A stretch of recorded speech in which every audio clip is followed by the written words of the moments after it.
미국 주식 양도세 폭탄 그딴 거 없습니다. 안녕하세요, 성공가도입니다. 2024년은 주식 시장이 아주 좋았습니다. S&P 500 지수를 추종하는 ETF인 SPY가 연초 대비 24% 상승했고, 나스닥 100 지수를 추종하는 ETF인 QQQ는 26%가량 상승했습니다. 전반적인 미국 주식들의 상승으로 많은 투자자분들께서 수익을 거둘 수 있었습니다. 미국 주식에 투자해 수익을 거두신 분들 진심으로 축하드립니다. 하지만 미국 주식에서 수익이 생겼다고 마냥 기뻐할 수만은 없습니다. 수익 실현을 했다면 무시무시한 양도소득세 22%가 기다리고 있기 때문이죠.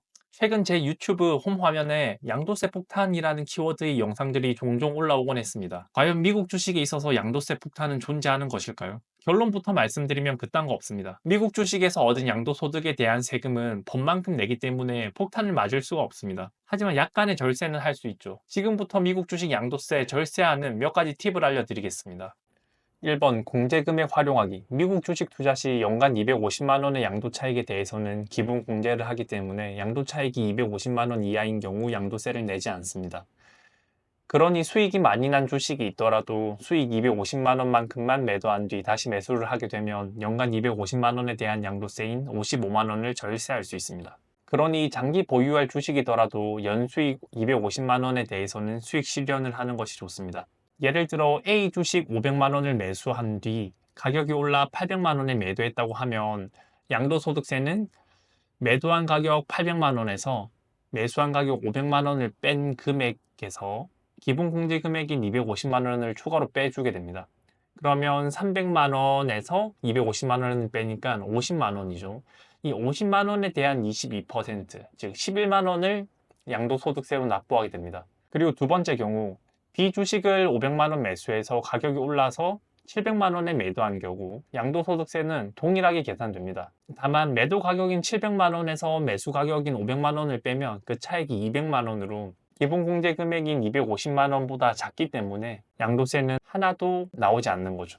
2번 배우자 증여. 미국 주식의 경우 배우자에게 증여하게 되면 증여 시점 전후 2개월의 주가를 기준으로 새로운 취득가가 산정되기 때문에 양도세 절세가 가능합니다. 그리고 이 부부 간 증여는 10년 동안 6억까지 세금 없이 증여가 가능하기 때문에 최대한 활용할 수 있으면 활용하는 게 좋겠죠. 예를 들어서 A 주식 1억 원을 매수한 뒤 가격이 올라 6억 원에 매도했다면 양도소득세는 6억에서 1억을 뺀 그 차익인 5억에서 기본 공제 금액 250만 원을 빼고 거기에 22%를 곱해서 납부하게 됩니다. 그럼 이런 경우 양도세는 1억 945만 원, 꽤 많이 나오죠. 거의 1억이 넘는 금액이 나옵니다. 하지만 만약에 부부에게 양도를 한 경우에는 어떻게 되느냐? A 주식을 1억 원에 매수해서 가격이 올라 6억 원이 되었으나 증여 후 매도하게 된다면 양도세는 매도한 가격인 6억 원에서 매수한 가격은 1억 원이지만 증여 시점의 가격으로 새로운 취득가가 산정되기 때문에 증여한 시점에 6억 원을 뺀 0원에 대해서 과세를 하게 됩니다. 그러니까 0원에서 250만 원의 기본 공제를 빼고 거기에 22%를 곱한 거니까 0원이 되는 거죠. 그런데 이제 중요한 부분이 뭐냐면 증여 후 주식의 취득가액은 증여 시점 전후 2개월의 평균 주가로 산정됩니다. 증여하고 나서 주식이 많이 오른 경우에는 양도세를 조금 내게 되겠죠. 근데 그렇게 내게 된다고 하더라도 기존에 내야 했던 양도세보다는 한참 줄어든 금액을 내게 됩니다. 그리고 2025년 1월 1일 이후 증여분부터는 증여 후 1년 이상을 보유해야 유효합니다.